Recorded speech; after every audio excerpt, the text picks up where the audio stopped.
No. The single word echoed through the Romano mansion with such quiet authority that every conversation died instantly. The butler stopped mid-step.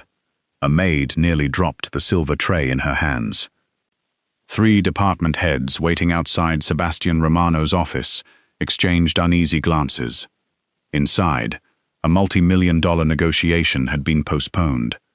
Not because of a security threat, not because of a rival family, but because of a grey cardigan. Naomi Ellis froze where she stood, one hand instinctively clutching the loose sleeve that nearly covered her fingers. The oversized knit sweater hung from her shoulders like a curtain, swallowing every curve of her body beneath layers of faded fabric. It was at least 3 sizes too large, just like every jacket, dress, and coat she owned. She lowered her gaze. "I'm sorry," she whispered automatically. Sebastian Romano looked at her for a long moment, not with annoyance, not with ridicule, with curiosity. He had spent years reading people. Lies were easier for him to recognize than signatures. Fear revealed itself long before words did, and the woman standing before him apologized far too often. She apologized when she entered a room. She apologized when someone bumped into her. She apologized before asking a question she had every right to ask. It wasn't politeness. It was survival. "What are you apologizing for?" he asked calmly. Naomi hesitated. "I interrupted your meeting." "You didn't. I thought perhaps. You thought you were taking up space." The words struck harder than he intended. Her fingers tightened around the sleeve. Silence answered him. Outside the office, the mansion remained unnaturally quiet. No one dared interrupt when Sebastian's voice fell this low. He rose from behind the massive oak desk. Tall, impeccably dressed, every movement controlled. His reputation throughout the city painted him as a ruthless mafia boss whose decisions reshaped fortunes overnight. Men twice his age feared disappointing him. Yet now his attention rested entirely on one woman, trying desperately to disappear inside an oversized sweater. He circled the desk, stopped in front of her. "Look at me." Slowly, Naomi obeyed. Her eyes met his for barely a second before falling again. "You've worked here 6 months." "Yes, sir." "You've never once worn clothes that actually fit." Heat rushed into her face. They're comfortable." "No." The answer came instantly. "They're hiding places." She opened her mouth. Nothing came out. Because he was right. Every jacket, every cardigan, every loose dress, every oversized coat, each one had become another wall between herself and the world. She hadn't chosen them because she liked them. She had chosen them because invisible people were safer. Safer people couldn't be laughed at, couldn't be judged, couldn't become targets. At least that was what she'd believed for most of her life. Sebastian turned toward the office doors.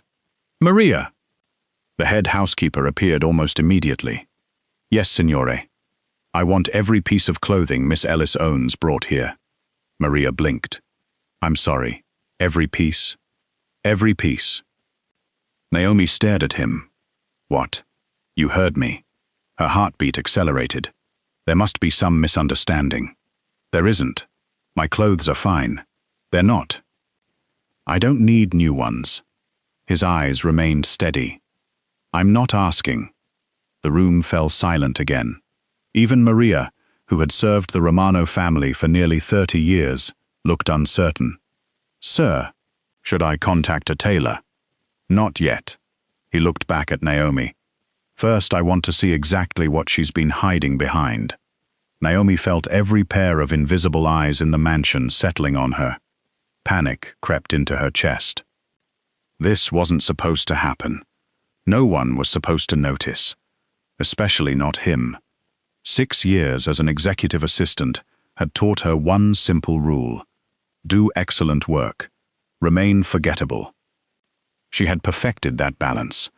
Files never went missing under her supervision. Meetings always started on time. Problems disappeared before executives noticed them. She remembered birthdays, travel schedules, passwords, emergency contacts.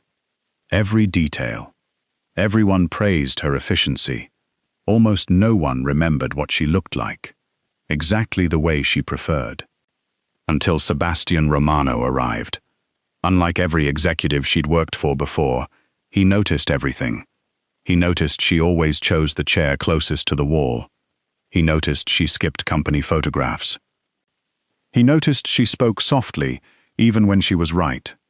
He noticed she thanked people for basic courtesy, as though kindness were unexpected. Most of all, he noticed she dressed like someone asking permission to exist. That bothered him more than he could explain. An hour later, 2 maids returned carrying several large storage boxes from Naomi's apartment. She hadn't even realized security had spare access authorized through employee emergency records. Maria carefully opened the first box. Gray, brown, black, navy, sweaters, cardigans, long coats, loose dresses, baggy trousers. Every piece nearly identical, practical, colorless, shapeless. Not a single outfit reflected the woman who wore it. Sebastian reached into one box and lifted a faded beige cardigan. The elbows were worn thin. One cuff had been stitched together by hand. How old is this? Naomi swallowed. 8 years. And you still wear it. It still works. It stopped working years ago. She wanted to defend herself, to explain. But explanations sounded foolish when spoken aloud. How could she tell him that every oversized sweater felt like armor? That every loose jacket muffled the echoes of her mother's voice? Too tight, too noticeable, too embarrassing, too much. Words repeated so often they eventually became facts. Sebastian continued examining the clothes. He wasn't judging their price. He wasn't criticizing their style. He was studying the pattern. Every garment erased her shape. Every color discouraged attention. Every choice whispered the same message. Don't look at me. His jaw tightened. Someone had taught her this. No one was born believing they deserved to disappear. He set the cardigan back into the box. Then he faced Maria. Prepare the courtyard. The housekeeper frowned. For what purpose, signore? His answer came without hesitation. Burn them. The words hit the room like thunder. One maid gasped aloud. Another covered her mouth. Naomi felt the blood drain from her face. No. Her voice barely existed. Please. She stepped forward. They're all I have. Sebastian looked directly into her eyes. No. They're everything someone wanted you to believe you deserved. She shook her head frantically. You don't understand. Then help me.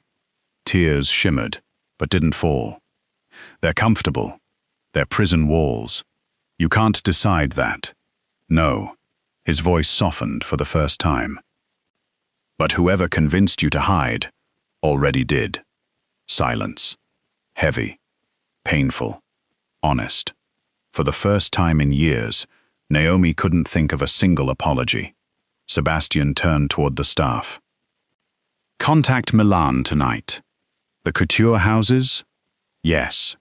The fittings? Tomorrow morning. Maria nodded carefully. What style should I request? Sebastian looked once more at Naomi, who stood trembling between fear and confusion. Then he spoke words no one in the mansion would ever forget. Tomorrow. She's wearing clothes chosen for the woman she is. A brief pause. Not for the lies someone forced her to believe. Naomi's breathing caught. How could he know? How could a man who had known her only 6 months see through walls she had spent 20 years building? Across the room, unnoticed by everyone, a senior executive quietly watched through the partially open doorway. His expression remained calm, but his pulse quickened. If Sebastian convinced Naomi to stop hiding, she might finally start noticing things. And if that happened, years of carefully concealed theft inside the Romano organization could collapse overnight. The conspiracy had always depended on one simple assumption. No one ever looked twice at Naomi Ellis. Naomi barely remembered walking back to her apartment that evening. Her feet carried her through familiar streets, while her mind remained trapped inside Sebastian Romano's office. Tomorrow, she's wearing clothes chosen for the woman she is, not for the lies someone forced her to believe. The sentence replayed over and over. It shouldn't have mattered. He didn't know her. He couldn't possibly understand her life. So why did it hurt? Her apartment was quiet, small, neat. Every object sat exactly where it belonged. There were no bright colors, no framed photographs, no decorations that revealed personality, only shelves of carefully labeled folders, practical furniture, and neutral walls. Even her home seemed afraid of attracting attention. Naomi unlocked the door and instinctively reached for the light switch. Her hand froze. The wardrobe, half empty. Maria's staff had taken nearly everything. Only a few pieces remained, old exercise clothes and 2 dresses she hadn't worn in years. She slowly sat on the edge of her bed. For the first time in a decade, her room looked exposed. She wrapped her arms around herself. The silence became unbearable. Without warning, memories returned. She was 12 years old again, standing in front of a bedroom mirror, holding a new blue dress she had secretly saved allowance money to buy.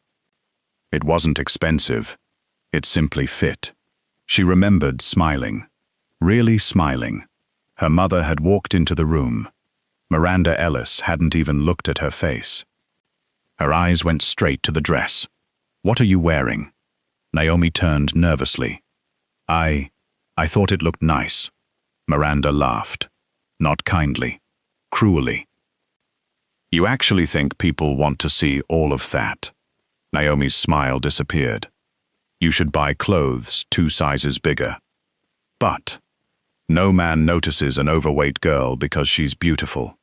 She folded her arms. "They notice because they're laughing." Those words became law inside Naomi's heart. From that day forward, every shopping trip followed the same rules. Nothing fitted, nothing colorful, nothing feminine, nothing that might invite attention. Invisible became safe. The next memory hurt even more. High school. A class presentation. Naomi had spent weeks preparing. When the teacher asked volunteers to present first, she had raised her hand. Before she reached the front of the classroom, 2 boys in the back whispered loudly enough for everyone to hear. The room's getting smaller. Laughter exploded. Someone snorted. Someone else pretended the floor shook beneath her footsteps. Naomi never volunteered again. Years later, she could still remember exactly where everyone had been sitting. People forgot moments like that. The person living through them never did. College wasn't much different. She discovered something useful. If she wore oversized hoodies, if she tied her hair back, if she avoided eye contact, people stopped commenting. Not because they became kinder, because they stopped noticing her altogether. It felt like victory, a lonely one. Her phone vibrated. Maria. Naomi hesitated before answering. "Miss Ellis?" "Yes? I hope I'm not disturbing you." "No." There was a brief pause. "I wanted you to know." Maria sounded unusually gentle. "Your clothes were not burned." Naomi blinked. "What?" "They're being stored." "I don't understand." "The Signore never destroys someone's past." Another pause. "He simply refuses to let them live inside it." The line went silent. Naomi lowered the phone. A strange feeling settled in her chest. Relief, confusion, anger, hope. She hated that last emotion most of all. Hope was dangerous. Hope led to disappointment. Across the city, Sebastian Romano stood alone in his study overlooking the lights below. Oliver Hayes entered quietly. "You cancelled tomorrow's morning meetings." "I did. For a wardrobe fitting." Sebastian nodded. Oliver raised an eyebrow. "You've negotiated with international arms dealers without changing your schedule." "I know. And now fashion has become a priority?" Sebastian looked out the window. "No. The woman does." Oliver leaned against the bookshelf. "You've known her 6 months." "I've observed her 6 months. Difference?" "A large one." Sebastian spoke without turning around. "Tell me something." Oliver waited. "How many executives work for me?" "About 60.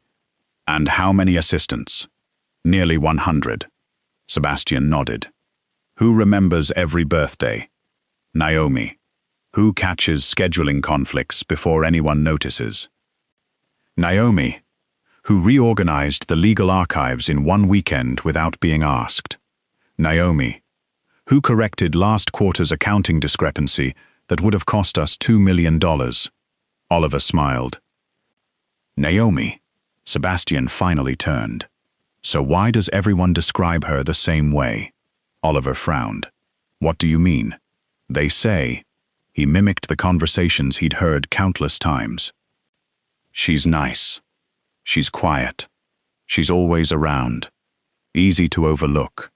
His expression hardened. "No one becomes that invisible by accident." Oliver considered the words carefully. "You think someone trained her? I think someone convinced her that disappearing was the safest way to survive." The following morning, a black luxury car waited outside Naomi's apartment, precisely at 8 o'clock. She stared through the curtains. "Absolutely not." Her phone rang. "Miss Ellis." It was Sebastian. "I've sent transportation. I can take a taxi." "No, I really don't think. You've spent 20 years listening to voices that taught you to hide." His tone remained calm. "Today, you'll spend one morning listening to mine." She closed her eyes. "This isn't necessary." "It is. You barely know me." "No, I know enough." Silence stretched between them. "Finally," she whispered, "what if nothing changes?" His answer came immediately. "Then at least you'll discover the fear was never yours." The call ended. Naomi remained motionless. Those words unsettled her more than anything else. The fear was never yours. She had never questioned where that fear had come from. She had simply assumed it belonged to her. Outside, the driver patiently waited. Naomi took one deep breath, then another. Finally, she reached for the only remaining cardigan hanging inside her closet. Her hand stopped halfway. Instead, for reasons she couldn't explain, she picked up the forgotten navy blue dress that had remained untouched for almost 2 years. It still wasn't bold. It still covered most of her body. But unlike everything else she owned, it actually fit. She stared at her reflection. For a moment, she almost didn't recognize the woman looking back. Not because the dress transformed her, because it allowed her to exist. Miles away, inside Romano headquarters, another pair of eyes watched the security monitors. Adrian Knox, Senior Operations Director, trusted advisor, architect of a theft network that had operated unnoticed for years. He watched Naomi step into Sebastian's car. His smile disappeared. If Sebastian succeeded in rebuilding her confidence, she might finally begin asking questions. And the first question she'd ask could destroy everything he had spent 3 years stealing from, right beneath everyone's noses. The House of Bellucci occupied the top 3 floors of an elegant 19th-century building overlooking the river. It was the most exclusive couture house in the city. Royal families, celebrities, diplomats, and billionaires waited months for appointments. Yet that morning, every fitting room had been cleared for one client, Naomi Ellis. She stood just inside the entrance, wishing the marble floor would open beneath her feet. "I shouldn't be here," she murmured. The receptionist smiled politely. Mr. Romano disagrees.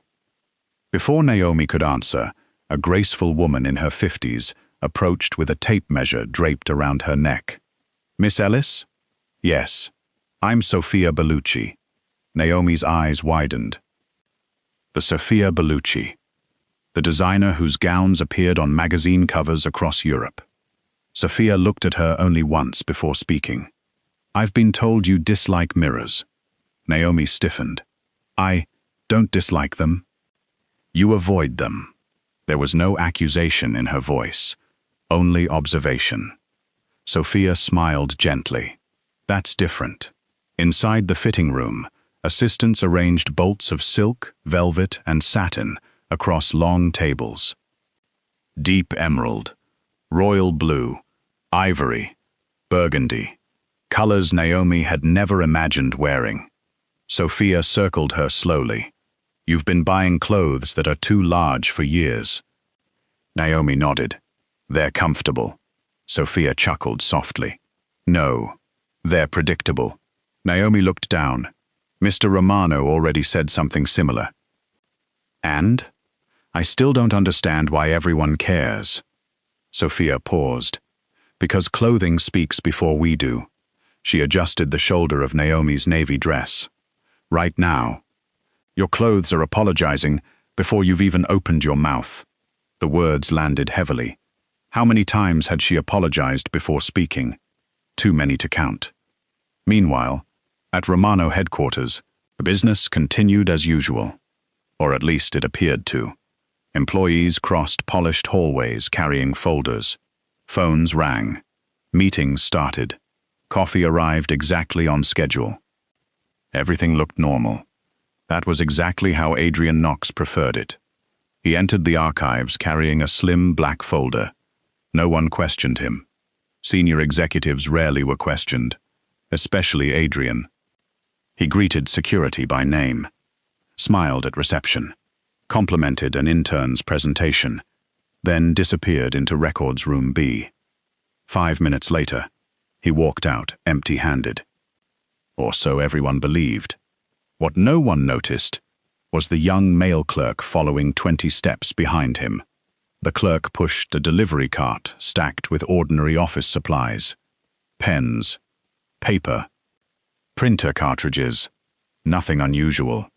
Inside one sealed toner box sat a flash drive containing copies of confidential contracts worth nearly $80 million. Every Tuesday, every Thursday. The same route, the same timing, the same invisible delivery. The conspiracy had survived for 3 years because nobody ever watched ordinary routines. Except someone once had. Naomi. Months earlier, while reorganizing archive records, she had noticed tiny inconsistencies. Folders returned in different order. Delivery logs signed twice. Storage labels replaced too frequently. Nothing large enough to report. Just odd. She had made herself a note, then forgotten about it. Or rather, she had convinced herself it wasn't important. People like her weren't supposed to question executives. Back at Bellucci, another dress, another fitting, another refusal. It's too elegant. No, it's too bright. No, it makes me look visible. Naomi stopped speaking.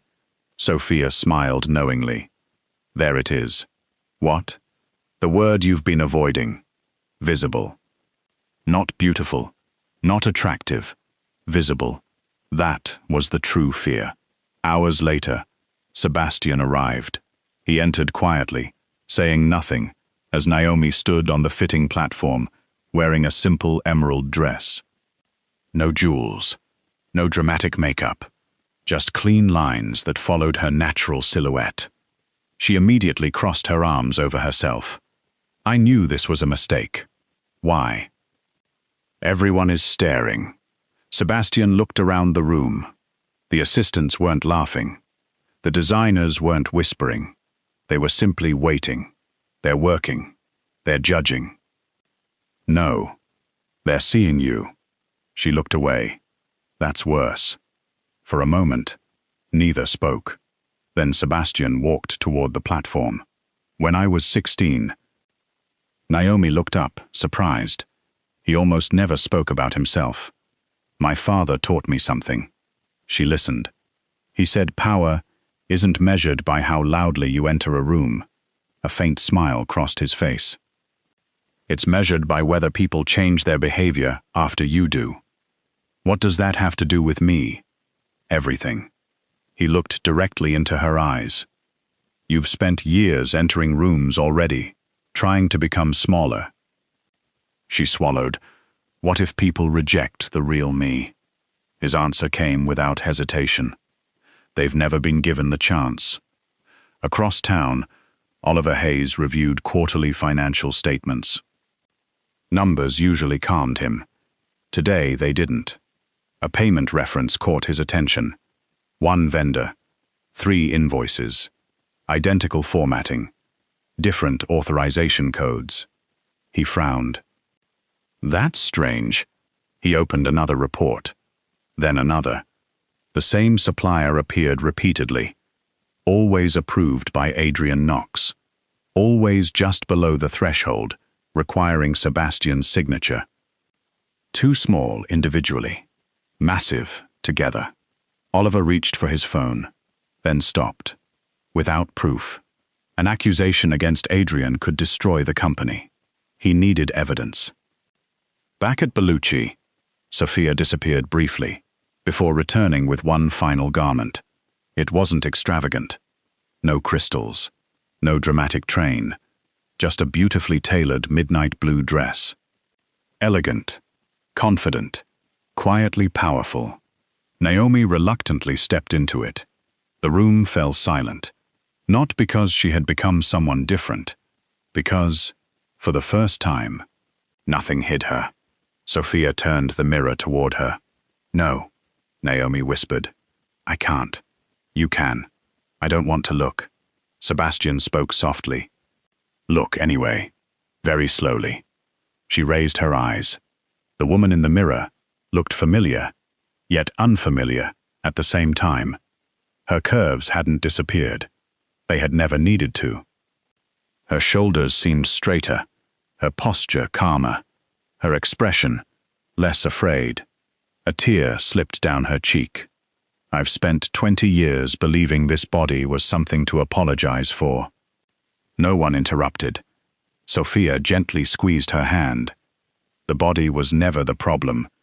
At that exact moment, inside Romano headquarters, a cleaner pushed a maintenance cart through the executive corridor. She paused outside Adrian Knox's office. The door wasn't fully closed. Inside, Adrian lowered his voice. No, the assistant hasn't noticed anything. A pause. She never notices. Another pause. Trust me, she's exactly the kind of woman people stop seeing after 5 minutes. The cleaner quietly continued walking, completely unaware that the woman Adrian had just dismissed would soon become the greatest threat he had ever faced. And for the first time in years, Naomi Ellis had just looked into a mirror, without looking away. The annual Romano Foundation Charity Gala had only one unwritten rule. Nothing unexpected ever happened. The city's wealthiest families attended. Politicians exchanged polished smiles. Business leaders discussed investments over champagne. Journalists captured photographs that would dominate society pages the following morning. Everything was carefully choreographed. Everything was controlled. Until Naomi Ellis stepped through the grand ballroom doors. Conversations slowed, then stopped. Not because she wore the most extravagant gown in the room. She didn't. Her midnight blue gown was elegant without demanding attention. The clean silhouette emphasized confidence rather than excess. Her hair rested naturally over one shoulder, and the only jewelry she wore was a pair of simple sapphire earrings Sophia Bellucci had quietly insisted she borrow for the evening. What truly changed the room was her posture. For the first time since anyone could remember, Naomi wasn't trying to disappear. She still felt nervous, still aware of every heartbeat. But she wasn't hiding. That alone made her almost unrecognizable. From across the ballroom, Oliver Hayes smiled. I almost didn't recognize her. Sebastian adjusted his cufflinks without taking his eyes off Naomi. No. You recognized her. You simply noticed her. Naomi hated how every instinct told her to turn around and leave. The old voice whispered immediately. They're staring, they're judging. You don't belong here. She almost listened. Then another voice interrupted. The fear was never yours. Sebastian's words echoed in her memory. She inhaled slowly. One step, then another. People smiled politely as she passed. No one laughed. No one whispered. No one looked disgusted. The terrible disaster she had imagined for 20 years never happened. Across the ballroom.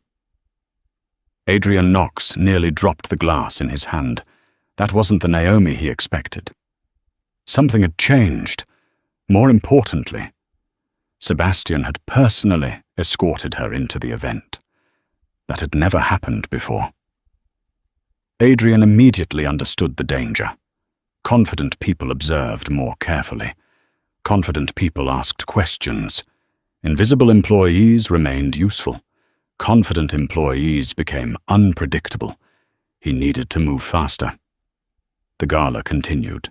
A children's orchestra performed softly. Guests applauded charitable donations.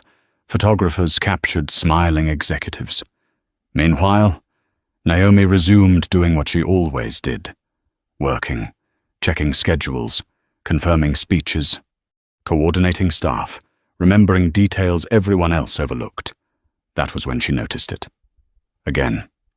The same courier, the same black document case, the same delivery log, exactly the same time, exactly the same route.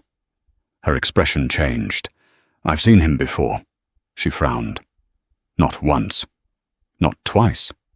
Dozens of times, always during major events, always carrying paperwork that supposedly required executive approval. Yet somehow, she couldn't remember anyone actually opening those files. Her stomach tightened. Memory returned in fragments, archive labels, duplicate signatures, invoices, storage boxes, everything suddenly connected. Oliver. She approached quietly. Can I ask you something? Of course. Who approves emergency logistics contracts? Oliver answered without thinking. Normally, Adrian. And after approval? They're archived. Personally? No. Our records department handles that. Naomi's breathing became uneven. Has anyone ever checked whether every archived file actually matches the approval log? Oliver stared. Why?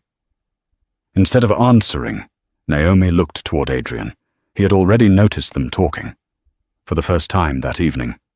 His calm expression cracked. Only for a second. But Naomi saw it. Fear. Adrian excused himself from a conversation and walked quickly toward the executive corridor. Naomi watched him disappear. I need to see something. Oliver followed immediately. What is it? I don't know yet. But if I'm right... She stopped speaking. Because she suddenly wasn't afraid of being wrong. She was afraid of being right. Inside the temporary records office prepared for the gala, hundreds of documents waited in locked cabinets. Naomi opened the digital archive terminal. Her fingers moved automatically across the keyboard.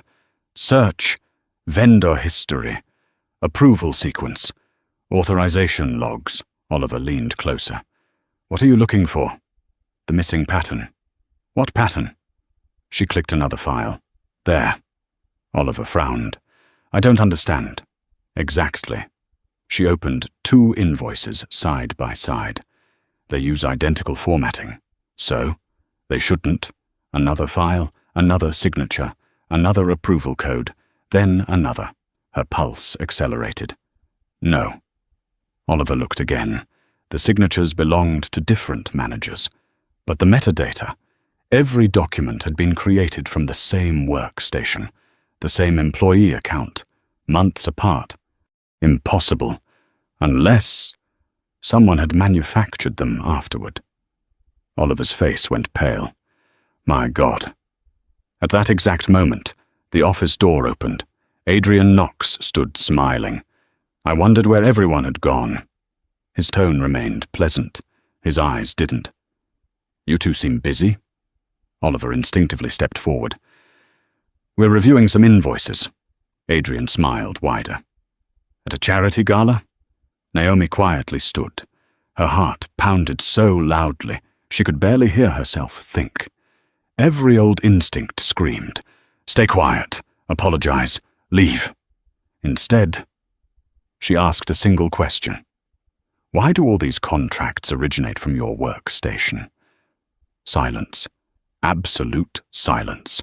Adrian laughed softly. You're misunderstanding the system. Am I? You've always been excellent with paperwork, Naomi. His smile sharpened. But accounting isn't your department. She met his eyes. No. It became my concern the moment someone used the archives I organized. For the first time, Adrian stopped smiling. You should let this go. His voice lowered. You've worked very hard building a comfortable life. Naomi noticed the subtle threat immediately. Comfortable? You don't want unnecessary attention. A month ago, those words would have worked. Today, something inside her had changed. She remembered standing in front of the mirror. She remembered Sophia's voice. Your clothes were apologizing before you spoke. She remembered Sebastian. They've never been given the chance. She straightened her shoulders. I spent 20 years avoiding attention. She looked directly at Adrian. I never realized some people depended on it. His expression froze. Without another word, Naomi pressed the emergency security button beneath the archive desk. Within seconds, 2 Romano security officers entered. Behind them, Sebastian Romano himself. He had seen the alert on his encrypted device. His eyes moved once across the room. Naomi, Oliver, Adrian. The open files. He understood immediately. What happened? Naomi handed him the printed comparison sheets. I think someone has been moving fraudulent contracts through routine archive transfers. Sebastian examined only the first page, then the second. His expression became unreadable. He looked toward Adrian. Would you like to explain this? Adrian remained silent, for the first time in years. He had no prepared answer. The woman he had dismissed as invisible had just dismantled 3 years of deception in front of the only man whose judgment truly mattered. Across the ballroom, the orchestra continued playing. The guests laughed. Champagne glasses clinked together. None of them yet realized that before the night ended, the quiet assistant no one remembered noticing would become the woman everyone would be talking about. The music ended. One by one, conversations faded across the ballroom as whispers spread from table to table. Something had happened. No one knew exactly what, but everyone could feel the atmosphere changing. Within minutes, Romano security discreetly closed the executive wing, while guests remained inside the ballroom. No panic, no public announcement, only quiet efficiency. That was Sebastian Romano's way. He never allowed chaos to become a spectacle. Inside the executive office, Adrian Knox sat across from Sebastian. The stack of contracts lay neatly arranged on the desk. Oliver Hayes stood silently beside Naomi. For the first time since she had joined the company, no one overlooked her presence. Every eye in the room was on her. Sebastian turned another page, then another. Finally, he closed the folder. 3 years. His voice was calm. You stole from this organization for 3 years. Adrian leaned back in his chair. You can't prove that. No? Sebastian nodded toward Naomi. She already has. Adrian laughed, though there was no confidence left in it. Her? The quiet assistant. She isn't an investigator. No, Sebastian replied. She's simply the first person, intelligent enough, to notice what everyone else ignored. Adrian's expression hardened. You know why my system worked? No one answered. Because people only pay attention to important people. He looked directly at Naomi. No one watches assistants. No one remembers clerks. No one notices women who spend their lives trying to disappear. He smiled bitterly. I didn't invent her invisibility. I merely benefited from it. The words struck Naomi harder than she expected. Not because they were cruel, because they were true. For years, she had helped build the cage that trapped her. Not intentionally, but faithfully. Every oversized sweater, every lowered gaze, every unnecessary apology.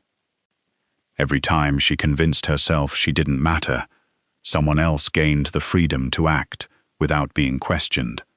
Sebastian slowly stood. I built this organization on one principle.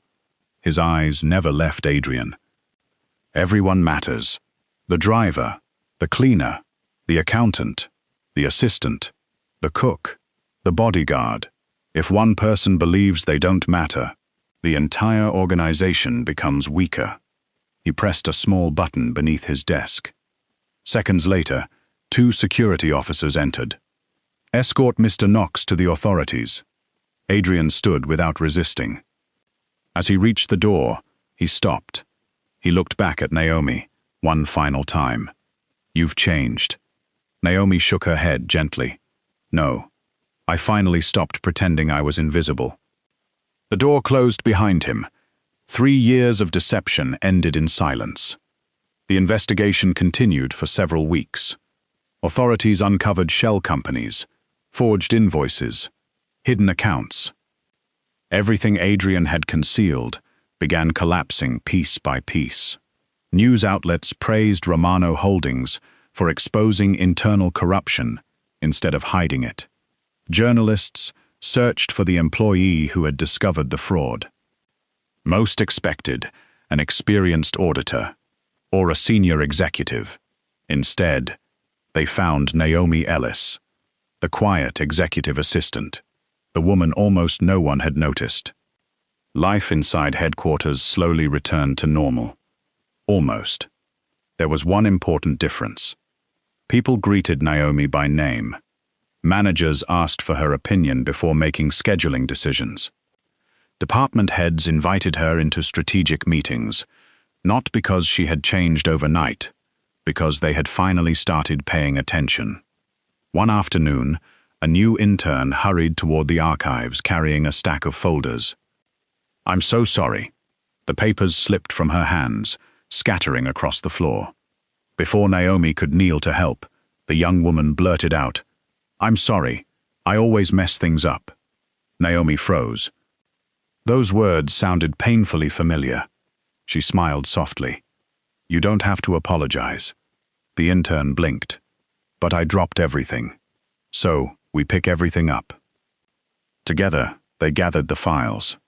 The young woman looked embarrassed. I thought you'd be angry. Naomi shook her head. I spent too many years apologizing for existing. She handed over the last folder. I'm not helping anyone continue that habit. The intern smiled for the first time. It was a small moment, but Naomi understood something profound. Healing wasn't always dramatic. Sometimes, it sounded like one less unnecessary apology. A month later, the Romano Foundation hosted another event. This time, it was much smaller. Only employees. No politicians. No cameras. No celebrities. Sebastian stood on the stage holding a single envelope. I usually don't enjoy speeches. Soft laughter spread through the room. So I'll keep this simple. He looked toward Naomi. When this investigation ended, journalists asked me one question repeatedly. He paused. They wanted to know what first made me notice Naomi Ellis. The room became completely still. Naomi felt her cheeks warm. Sebastian continued. They assumed it was the gala. He smiled faintly. They assumed it was the dress. They were wrong. He looked directly at her. I noticed her on my second day. Not because of what she wore, because while everyone else explained why problems existed, she quietly solved them. The audience nodded. I've met people who mistake confidence for arrogance. I've met people who mistake power for fear. But real confidence, he gestured toward Naomi, is the courage to tell the truth after spending years believing your voice didn't matter. The room erupted into applause. Not polite applause, genuine applause. Naomi instinctively lowered her head, then caught herself. Slowly, she lifted her chin, accepted the moment, accepted herself. After the ceremony, the guests drifted toward the gardens overlooking the city. The evening air was cool. Soft lights reflected across the fountain. Sebastian found Naomi standing alone beneath an old oak tree. You escaped. She laughed. I needed a quiet minute. He stood beside her. Neither spoke for a while. Finally, Naomi broke the silence. Can I ask you something? Always. She looked at the lights below. The first day, when you ordered them to take away my wardrobe, were you really going to burn it? Sebastian smiled. No, I thought so. I wanted you to believe your past could end. He looked toward the stars. I never intended to destroy it. I only wanted you to stop living inside it. Naomi's eyes shimmered. I hated you that day. I know. I almost quit. I know. She laughed through tears. You always know. He shrugged lightly. I pay attention. She turned toward him. No. You see people. For a long moment, neither looked away. Then, almost shyly, Sebastian reached for her hand. Not dramatically, not possessively, simply offering it. Naomi looked down at their hands.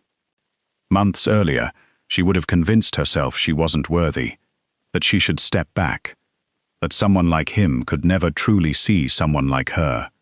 Not anymore. She placed her hand in his. A year later, a framed photograph sat inside Romano headquarters. It wasn't of a business deal, or an award, or a charity gala. It showed dozens of employees standing together after the company's annual volunteer event. Everyone smiled. No one stood hidden in the back, and in the center of the photograph, Naomi Ellis stood exactly where she belonged, not because someone had rescued her, not because a beautiful dress had changed her life, but because she had finally understood one simple truth. The cruelest prison is not built from walls. It is built from the lies we repeat about ourselves until they sound like facts. The day those lies lose their power, no one can make you invisible again.